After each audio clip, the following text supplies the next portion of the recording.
Hello दोस्तों, स्वागत है आपका हमारे चैनल मेरा लक्ष्य में। मैं आज आपके लिए एक बूढ़ी औरत की बहुत ही सुंदर और प्रेरणादायक कहानी लेकर आया हूं। मुझे उम्मीद है कि आपको भी इससे काफ़ी कुछ सीखने को मिलेगा। तो दोस्तों, गरीब भिखारियों को दान तो हम सब दे देते हैं और दान देना बहुत अच्छी आदत भी है, लेकिन यकीन मानिए इस कहानी में किसी ज़रूरतमंद की मदद करने का जो तरीका बताया गया है वो ज़रूर ही आपके दिल को छू लेगा। दोस्तों, एक बार की बात है कि एक लड़का पैदल किसी रास्ते से जा रहा था। उसने देखा कि सामने एक बिजली के खंभे पे पेपर चिपका पड़ा है और उसमें कुछ लिखा हुआ है। उसमें लिखा था कि कल इस रास्ते से गुजरते वक्त मेरे 50 रुपये कहीं गिर गए थे। मुझे ठीक से दिखाई नहीं देता है। कृपया इस रास्ते पर कहीं भी किसी को भी मेरे 50 रुपये मिले तो इस पते पर पहुंचा देना। नीचे लिखे पते को पढ़कर उस शख्स का मन वहां जाने का करने लगा। उस लड़के ने पते को याद किया और उसकी तरफ बढ़ने लगा।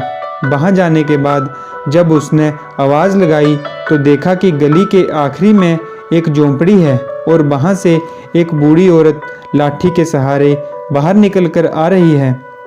उस लड़के को मालूम हुआ कि वो वृद्धा औरत वहां अकेली रहती थी। बूढ़ी औरत के सामने आने पर उस लड़के ने उससे कहा कि माँ जी, आपके 50 रुपये जो गिरे थे वो मुझे मिले हैं। ये रहे आपके 50 रुपये। उस लड़के की बात सुनकर बूढ़ी औरत रोने लगी और कहा, बेटा, कल से अब तक करीब 20 से 25 लोग मुझे 50 रुपये देकर जा चुके हैं।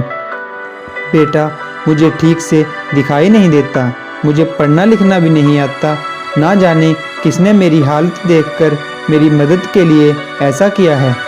उस लड़के के बहुत कहने पर उस बूढ़ी औरत ने उससे 50 रुपये तो ले लिए और कहा कि उस शख्स से विनती करते हुए कहा कि बेटा, जाते वक्त जो संदेश जरूर फाड़ कर फेंक देना।